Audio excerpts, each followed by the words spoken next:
vamos a comenzar con la Mishnah 14 del tercer capítulo del Pirkei Avot, que comienza diciendo: Rabbi Akiva Omer. Rabbi Akiva solía decir.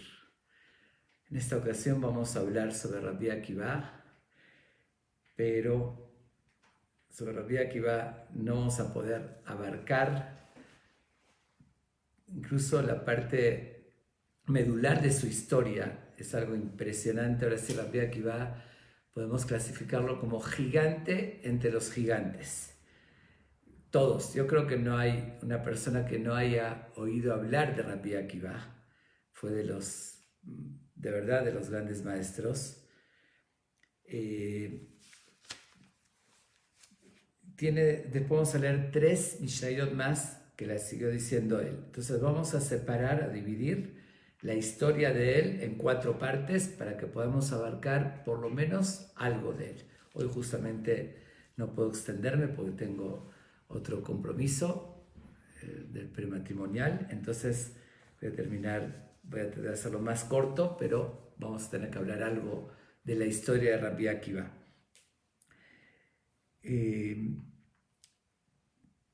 Pero quiero comenzar con sus raíces, que conozcamos acerca de sus papás.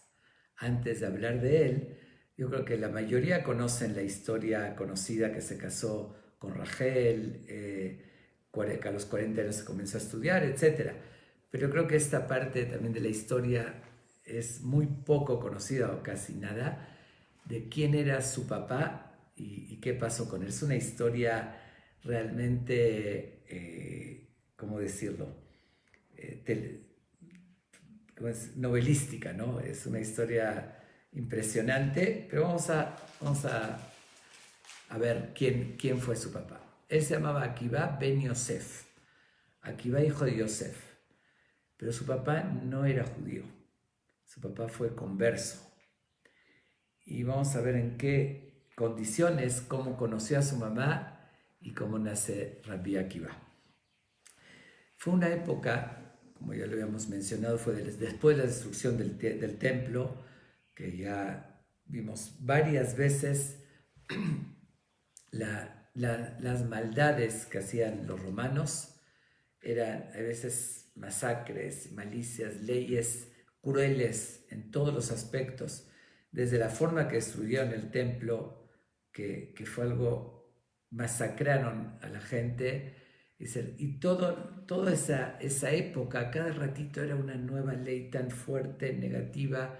Fueron pesadillas que ellos sufrieron. En ese marco, en esa época, los romanos, que eran conquistadores, también perdieron muchísimos soldados en las guerras. También para conquistar Jerusalén murieron muchísimos soldados y en otras guerras que tuvieron. Entonces empezaron a sentir que necesitaban, para sus ejércitos poderosos, necesitaban más soldados, pero no sabían de dónde sacar soldados, porque muchos de ellos eran voluntarios, mercenarios. Se les ocurrió una idea muy pervertida realmente. Decidieron poner prostíbulos donde empezaron a traer primero mujeres así muy guapas, las contrataban, les pagaban de fijo mensual o anual, y dando un servicio a la gente que gratis podían ir con esas mujeres, esas prostitutas, pero tenían que dejarlas embarazadas.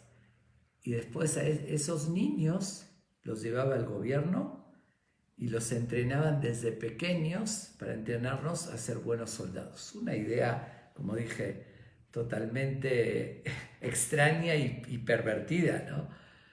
Ok, entonces hicieron lugares muy lujosos para atraer a la gente, para que vayan, y obviamente que muchísima gente empezó a concurrir a esos lugares, pero también pusieron muchos encargados y guardias para cuidar esos lugares y cuidar que realmente se cumpla lo indicado. Pero, como sabemos, estos guardias, estos encargados, se empezaron a aprovechar y a corromper, y se convirtieron en una especie de mafia, que todo lo que implica, ¿no? Lo que conocemos hoy también, la historia actual de ese tipo de actividades, y empezaron a traer mujeres a la fuerza, porque primero el gobierno lo organizó, que les van a pagar como voluntariamente, pero empezaron a cambiar las reglas y empezaron a traer mujeres solteras, casadas, las arrancaban de sus casas bajo amenazas y a matar gente, ¿sí? Y fue de una forma tan horrible, pero dentro de eso estaban en la tierra de Israel, conquistada ya por los romanos, empezaron a llevar también muchas mujeres judías, solteras y casadas, así a las fuerzas. Y eso creó terror entre los judíos, y muchos empezaron a esconder a sus mujeres, pero ya llegaban a los escondites, entonces las empezaron a ir a otros países, mandarlas a otros países para protegerlas. Fue algo realmente algo horrible. Fue una época muy difícil cuando estuvo esas leyes. Había un joven que se llamaba Yosef, bueno, de hecho es el futuro papá de Rabbi Akiva. Este joven, gentil, era un joven muy fuerte, muy guapo, y él tenía una vecina que era una viuda, que murió su esposo y quedó viviendo con su hija. Esta hija, que se llamaba Sara, era extremadamente guapa. Y él era un joven decente, tenía valores. Él, conocer a su vecina y verla, se enamora de ella y trata de conquistarla, de seducirla, un día y otro día, y ella lo rechaza rotundamente, obviamente por los principios de ella: tú eres gentil, no me puedo casar contigo, y todos los intentos, pero él seguía perdidamente enamorado, no podía pensar en otra cosa. Pasa un tiempo, y entre esos mafiosos que dijimos que iban y arrancaban a mujeres y las llevaban, llegan a ese lugar y ven a estas dos mujeres, la mamá y su hija. También la mamá era guapa, pero su hija era más joven, mucho más guapa, y agarran, se la llevan a las dos. Cuando él está observando eso, hace todos los intentos de luchar con ellos, aunque era muy fuerte, no podía porque eran muchos, eran soldados, pero intenta sobornarlos y darles dinero para que no se la lleven a esta joven Sara, y no hubo manera. Pero cuando la llevan con el jefe de ellos y ven a esta Sara, una mujer de extraordinaria belleza, y de forma impresionante, dicen: no, a ellas la tenemos que llevar a Roma, que ahí estaba la sede central, y ahí estaba la élite, y donde están las mujeres más guapas. Dice: esta es algo fuera de serie, y no podemos en este lugar, sino tenemos que llevarla a Roma. Y efectivamente se la llevan a Roma, a ella y su mamá. Pero este joven Yosef, que estaba perdidamente enamorado de ella, lo sigue. Quiere ver a ver qué va a pasar con ellos, y quería seguir intentando luchar por Sara, porque no pensaba en otra cosa. Bueno, total, lo sigue hasta Roma. En el camino les da, no un coronavirus, pero un tipo de enfermedad contagiosa a todo ese grupo. Entonces llegan a Roma y tienen que ir a un tipo de hospital, y los atienden los doctores a todos, los guardias, los soldados, y a estas dos mujeres. Él, cuando vio eso, él personalmente se ocupaba de ir todos los días a atenderla a Sara, a llevarle comida, a cuidarla. Uno de esos días, que una mañana temprano, que se levanta para ir justamente a atender a Sara, ve una caravana de jinetes, todos así con vestidos especiales, que iban con el príncipe, el hijo del rey. Iban a salir de caza, iban a ir a cazar al bosque animales. El rey, el príncipe, era un hobby que él tenía, que le encantaba con arco y flecha cazar animales, y y iba toda una caravana muy importante de muchísimos soldados, cazadores, todos vestidos especial, con sus armas. Y él, justamente este joven Yosef, era su pasión la caza. Y sabía mucho, era muy experto y era muy fuerte además. Entonces cuando ve eso y le dicen de qué se trata, se va corriendo y se le acerca al príncipe y se le arrodilla y le empieza a llorar y a implorar. Le dice, señor príncipe, yo soy un muy buen cazador, te pido por favor que me permitas integrarme al grupo y acompañarlos a la casa. Vas a ver que lo sé hacer muy bien. Bueno, le cayó bien al príncipe y dijo, ok, intégrate con nosotros, le pide soldados, denle un caballo y el uniforme, el arco y flecha, y que se integre al grupo. Total, van al lugar donde acostumbraban a ir de casa, pero justamente esa mañana había como una manada de leones y de tigres, así furiosos, hambrientos, y que empiezan a lanzarles, ellos empiezan a lanzar contra ellos y se dispersa el grupo. Ya saben, los caballos salen así corriendo y el príncipe, era un grupo muy grande, el príncipe también quedó separado del grupo, su caballo corrió y justamente tropieza y se cae. El príncipe se cae, se golpea con una piedra, se desmaya. ¿Y quién lo ve? Porque el grupo era muy grande, todos se dispersaron. Este joven Yosef lo ve, inmediatamente se baja de su caballo, lo reanima al príncipe, lo lleva a un lugar con una fuente de agua, se le da de beber, lo cuida, lo reanima. Y para colmo, por si fue poco el accidente, uno de los tigres que había estado en el otro grupo se salió corriendo y justo viene a atacarlos a ellos frente a ellos. El príncipe estaba recuperándose débil, tirado en el piso. Él inmediatamente ve al tigre que los iba a atacar, le agarra la espada del príncipe y con mucha valentía y con mucha fortaleza ataca al tigre y lo mata y le salva doblemente la vida del príncipe. Primero, cuando se había caído, que si ahí lo dejaban se podía morir, y dos, de una muerte segura que venía el tigre a atacarlos. Cuando ya termina todo ese caos, los soldados empiezan a reorganizarse, empiezan a buscar al príncipe, no lo encuentran. Buscan desesperados porque se dispersó el grupo y de repente lo ven allí junto a esa fuente de agua con un tigre a su lado muerto, que se ha acuchillado, se veía, y con este joven Yosef que estaban ahí platicando. Obviamente que el príncipe le agradeció de una manera, lo abrazó, lo besó y se hicieron un pacto de amistad impresionante. Llegan los demás y el príncipe furioso le dice, ¿dónde estaban? ¿Cómo no me encuentran antes? Si no sería por este joven, estaría doblemente muerto, ya me hubiesen matado. Los voy a mandar a colgar a ustedes.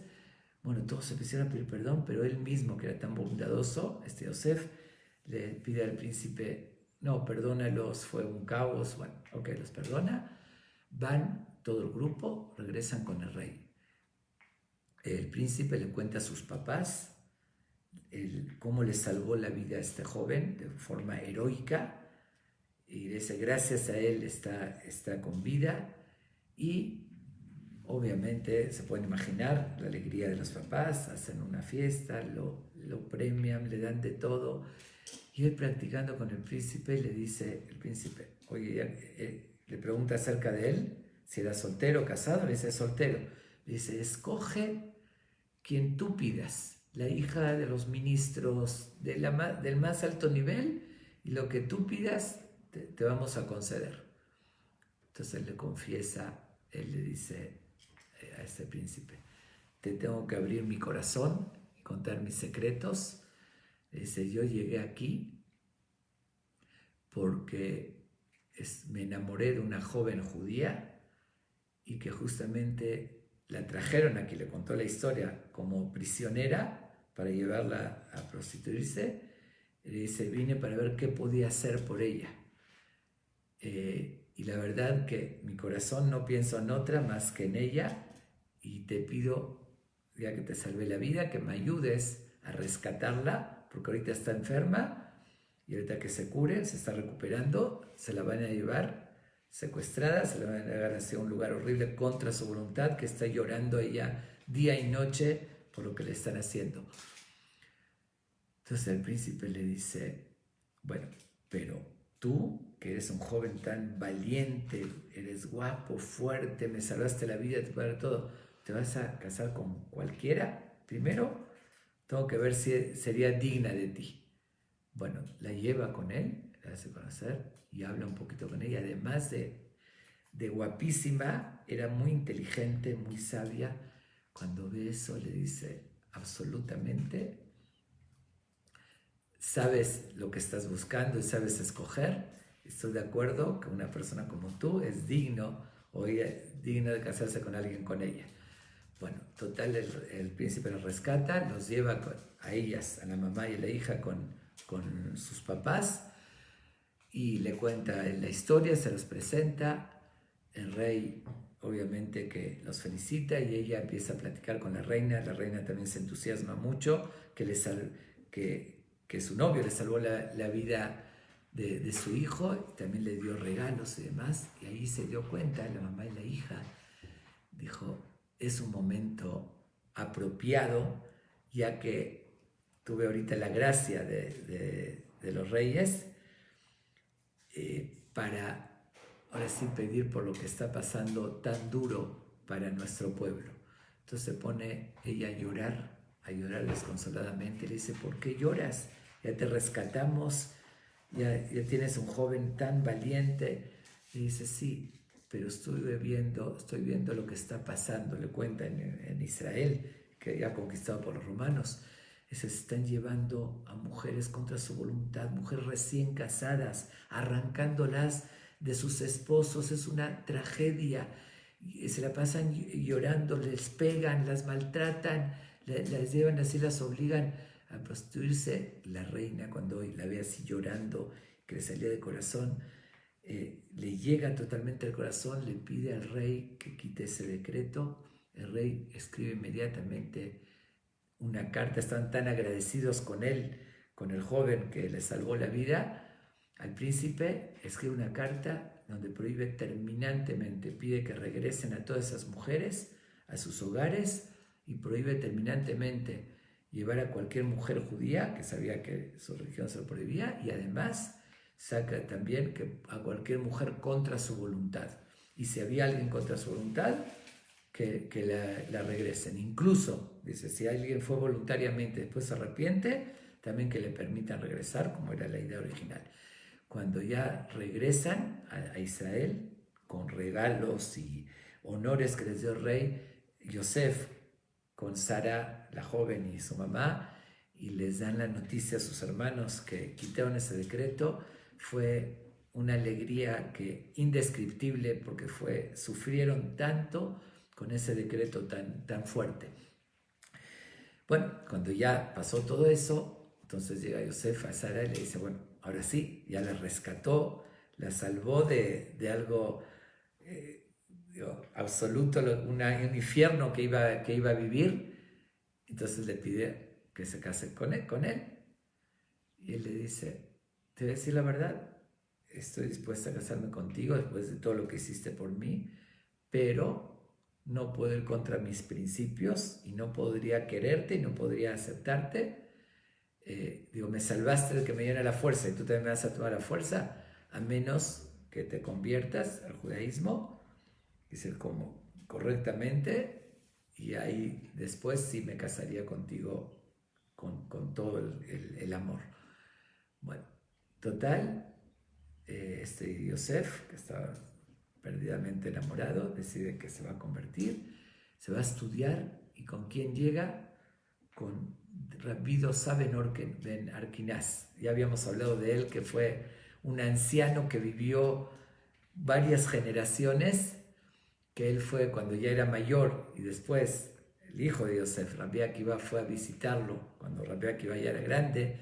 Le dijo, recuerden, le dijo, tú eres Akiva ben Yosef, que tu nombre se oye de un extremo del mundo al otro, que es el tan famoso, fue el mismo que su papá Yosef, fue con él a estudiar, estuvo 12 meses estudiando con Rabbi Dosa ben Arkinaz, y le entró, se conectó con la Torá, con el judaísmo, además era muy capaz, inmediatamente captó y llegó a una convicción cuando ya lo convirtió, pero lo hizo con un amor y una convicción absoluta. Pero dentro de ese estudio, en una ocasión oyó que no se valía convertirse por interés para casarse. Entonces dijo, yo llegué a esa situación porque quería casarme con ella, pero estaba perdidamente enamorado. Tanta fue su convicción de lo que estudió y hacia el judaísmo que decide decirle a Sará, perdón, pero ya decidí no casarme contigo, porque yo me convertí por eso, y ahorita ya me conecté, ya tengo la convicción absoluta de la Torá, que es verdadera, entonces no quiero hacer algo incorrecto y casarme, haberme convertido para casarme, entonces ya te doy permiso, cásate con otra. Pero ahorita fue al revés. Sara se puso a llorar después de todo lo que él había hecho por ella, y a ella se enamoró y dijo, no, pero tú lo estás haciendo correctamente, te convertiste por convicción. Bueno, va con Rabbi Dosa ben Arkinaz, le cuentan eso, entonces le insiste a Rabbi Dosa que sí puede casarse, y él seguía que no. Cuando lo vio que de verdad ya no era interesado y que ya estaba dispuesto a dejarla con tal de que sea su conversión auténtica, le dijo, ahorita te puedo jurar de que 100% según las reglas, tú te puedes casar con ella, kasher 100%. Cuando ya le dijo este gran rabino así, se casa, ahí sí se casa con ella, súper así enamorados, y de esa boda que ya era 100% judío por convicción, nace Akiva, todavía no era Rabbi Akiva, les nace un hijo, Rabbi Akiva.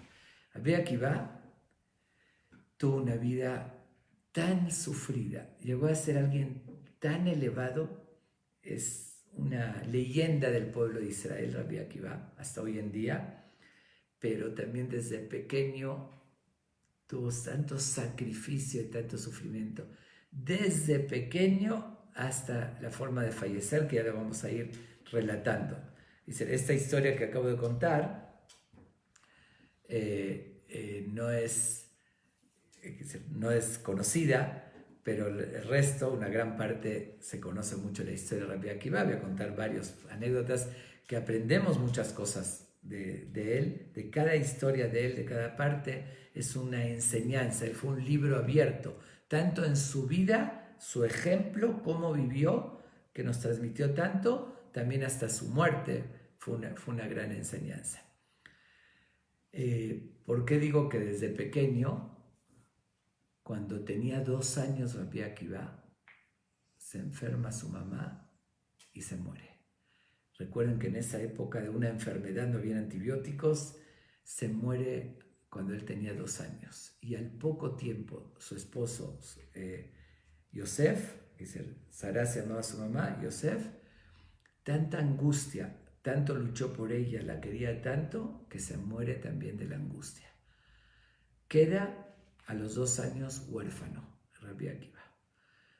Había una mujer que era amiga de su mamá, que trabajaba con el famoso Kalbá Sabúa. Kalbá Sabúa fue un multimillonario, que vamos a hablar después de él, de su historia, y esa mujer lo adopta, se lo lleva a este niño Akiva de 2 años, y se lo lleva con ella, a casa donde ella vivía, trabajando con este multimillonario Kalbá Sabúa, y ahí fue creciendo, futuro Rabbi Akiva, porque en ese entonces era Akiva, fue creciendo en casa de Calvasagua y continuará. Vamos a continuar después con su historia porque ya se está haciendo tarde y vamos a ver por lo menos las enseñanzas que nos deja la Mishnah. Okay. ¿Qué nos enseña Rabbi Akiva? Dice así: Sejok bekalut rosh margilim et adam la herba. Dice, cuando uno hace un ambiente de risas, de ligereza, eso habitúa a la persona a la promiscuidad, a llegar a relaciones, tener relaciones prohibidas. Realmente, para que se preste a romper con las reglas, con la moralidad, con la ética, muchas veces creando justamente un ambiente que ya empiezan a perder ligereza, y por lo general eso sucede también cuando uno se pasa de copas. Justamente muchos beben para desinhibirse y crear ese ambiente, y ahí entra una conciencia de provocarlo. Entonces dice, cuidado. Sí, no significa que uno no puede estar, ya lo dijimos justo ayer, vimos la alegría, el buen ambiente, de repente contar un chiste está muy correcto, pero hay que saber diferenciar entre eso a lo que es ligereza, porque justamente aquí nos viene a enseñar Rabbi Akiva, porque como ya lo dijimos tantas veces, que el Pirkei Avot no son leyes, son consejos preventivos, y aquí nos está diciendo cómo prevenir de llegar a cosas negativas. Es sabido, si uno está en una reunión y así se hace un ambiente, se cuentan chistes groseros, a veces empieza así la ligereza, una cosa lleva a la otra y se empiezan a acercar de forma o vacilar de forma pesada y así, y después tienen consecuencias muy negativas, y así se empieza, porque normal, cada uno tiene sus principios, sus valores.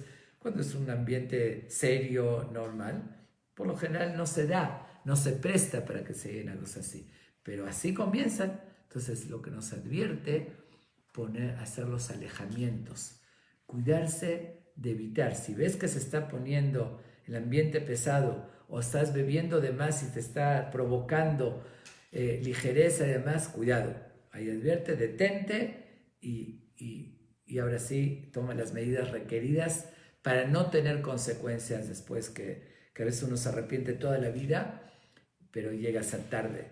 Entonces siempre irse a lo preventivo, en todos. Por eso todas las enseñanzas de esta Mishnah están enfocados a lo mismo. Dice así: Masoret Seyag la Torah.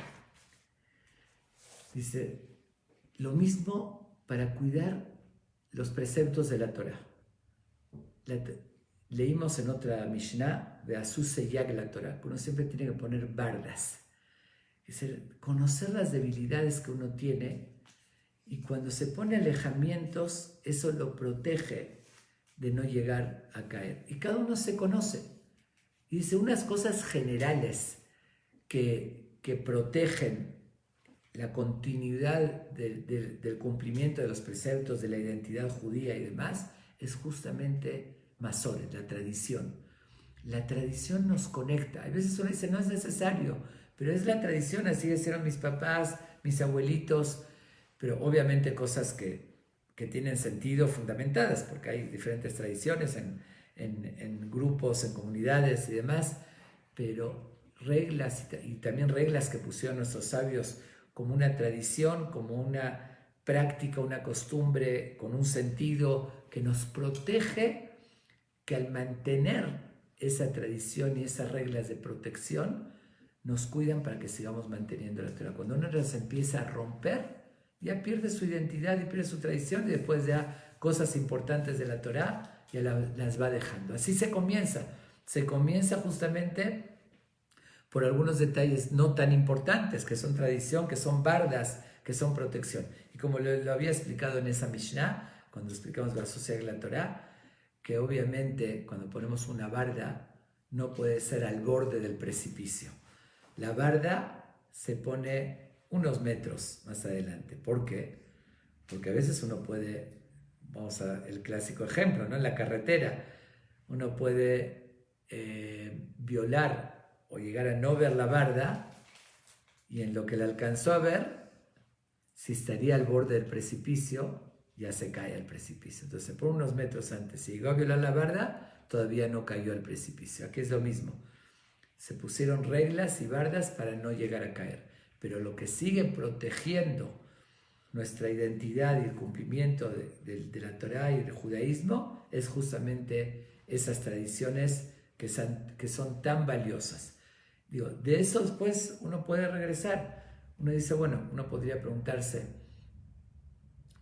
estoy hablando de todo tipo de tradiciones, desde las tradiciones que son reglas que pusieron los jamín para proteger, hasta las tradiciones familiares.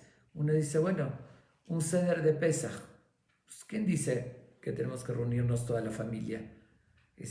O un viernes en la noche, incluso el que no cuida Shabbat y tiene la tradición de hacer kiddush con el abuelito, pero de alguna manera eso lo puede llevar después a cuidar más. Y dice, ¿para qué? Si igual no cuido, ¿para qué voy a seguir esta tradición? Si igual no quedé Shabbat. Pero por lo menos eso lo va a proteger, que todavía está conectado y algún día puede hacerlo más. Entonces es muy importante seguir las tradiciones positivas, obviamente, y fundamentadas, que tienen un mensaje, que eso nos protege de la Torá.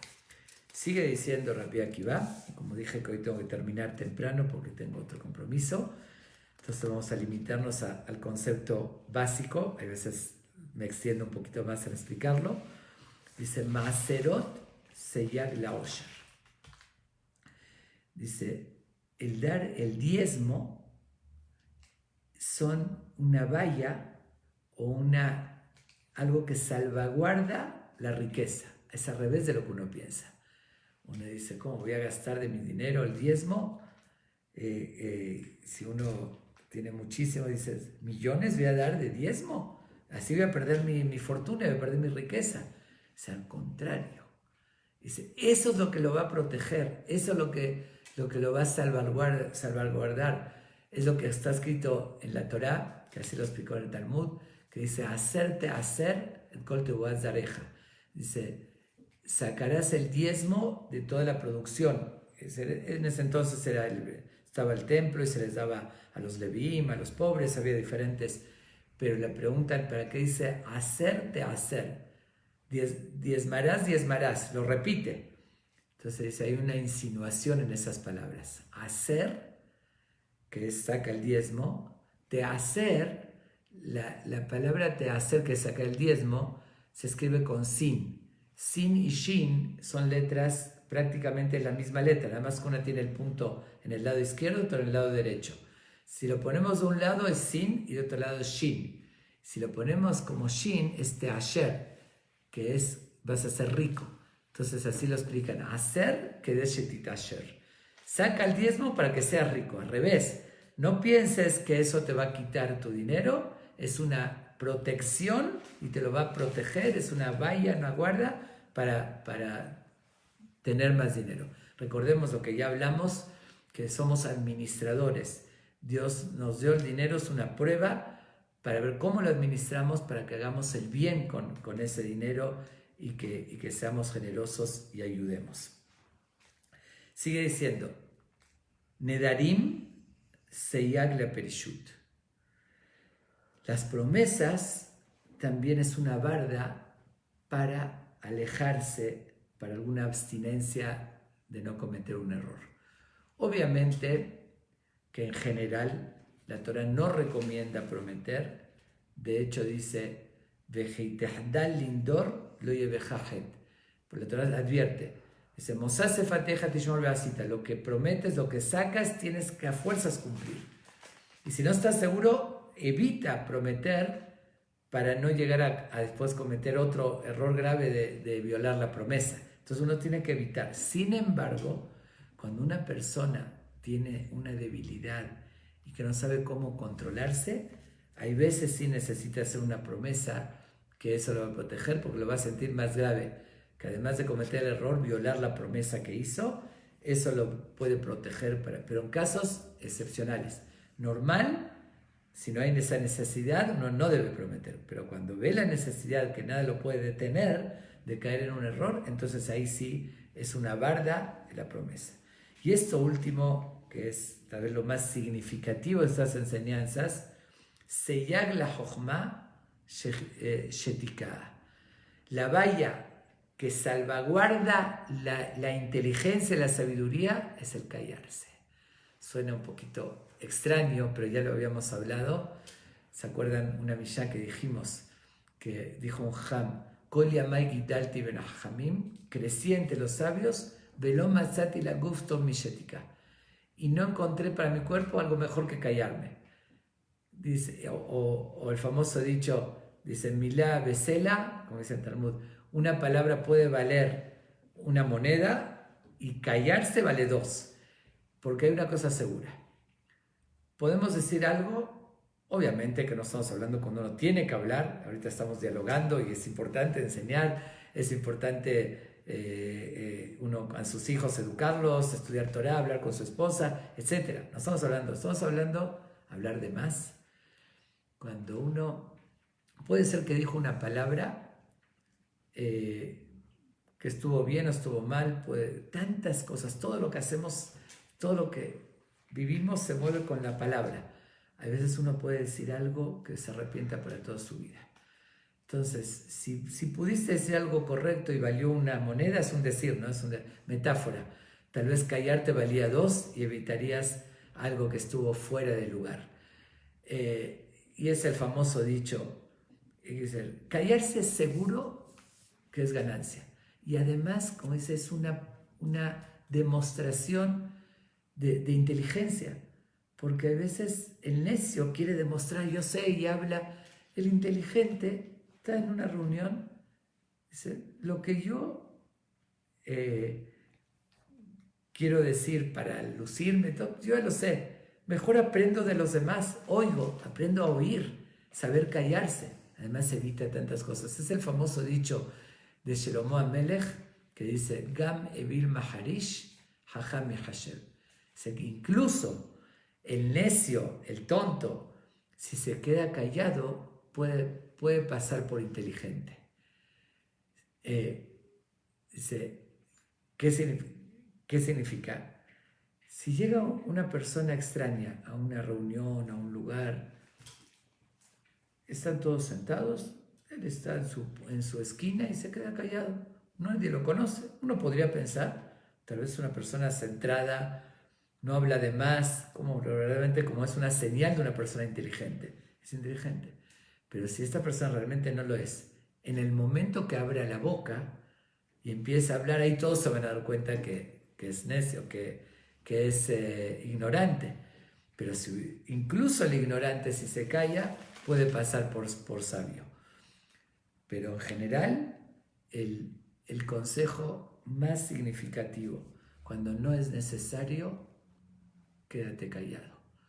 Cuando es necesario tienes que hablar y midiendo las palabras. Siempre una palabra menos es mejor. Te ahorras un riesgo. Tantas cosas. Podemos decir algo que ya sabéis que es muy conocido, la Lashon Hara, hablar mal de otro, aunque sea sutilmente por un comentario que hicimos. Podemos hacer un comentario que la regamos, que hicimos sentir mal al otro. Dice, una mentira que después sale a relucir, se pierde la confianza. Son tantos errores y pecados que uno puede cometer con el habla. Entonces, lo que no es necesario, ¿para qué hablar? Entonces dice, por eso, proteger la sabiduría y una demostración y señal, dice, es callarse. Rabbi Akiva cuando empezó, ya lo vamos a continuar con su historia, cuando empezó su carrera, empezó de los 40 años y con ignorancia total, se quedó totalmente callado. No abrió la boca, él también predicó con su ejemplo. Sabía que él no conocía, oyó, se concentró, no opinaba, no preguntaba, nada, oía, y de repente, cuando ya se llenó de conocimientos, ahí empezó a relucir, ahí empezó a brotar su inteligencia. Pero para eso aprendió a oír y a estar callado mucho tiempo antes de comenzar a hablar. Bueno, como dije, vamos a concluir. Por si ya se hizo tarde, y quiero recordarles que mañana, como todos los días, a las 8 en punto la clase de Pirkei Avot, y a las 9 vamos a tener una sesión con Zoom, que yo creo que está lo publicado en la página de Monte Sinai, que es sin pelos en la lengua, como lo estuve haciendo cada 2 semanas, pero en esta ocasión va a ser algo muy particular. Siempre escogí un tema que hablé sobre eso en la entrevista que me hace Ham Raúl Ashkenazi, pero esta vez me va a hacer las preguntas Ham Raúl Ashkenazi, pero ustedes son los que van a hacer las preguntas. Esta vez el título es Dispárale al Rabino, es una actividad que llegué a hacer mucho con los jóvenes, y el subtítulo es, ahora sí, aprovecha la oportunidad para preguntar sin pelos en la lengua. Ustedes ahorita tienen que preguntar sin pelos en la lengua, es decir, sin ninguna censura y disparar, y todas las dudas importantes, polémicas que llegan a tener del judaísmo. Los espero a todos mañana a las 9 en punto con el Zoom de Monte Sinai. אשרי שירת העונה הזאת וחפץ מאוד טוב שמי שמן טוב יום במברד מלאכה נכונה בישיבה עליונה תחכם ושקעים על הגוש מותרים תשלתם בינת חויסה שנף שמת טוב. Piensen ahorita el nombre de los familiares que quieren dedicar a este estudio. רוח השם תלחם בגן ותפטור מן המעדן כל התמונה שמי ברם בנך ולכם מלאכם וחמם יחוסכם עליהם וילווה עליהם השלום על משכב ושלום ככתיב יבוא שלום מלאכם משכבתם נחכם וכל ישראל שלכם בהם בכלל לכם ועשייכו זה חן יהי רצון ונאמר אמן וזה הלימוד לעילוי נשמתם נפשם בטוב יעלינו וזרעם ישוערס que este estudio sea para elevar sus almas que estén en el Gan Eden y la descendencia tengan larga vida y salud. Amén. Los espero mañana a las 8 y a las 9. Muchas gracias.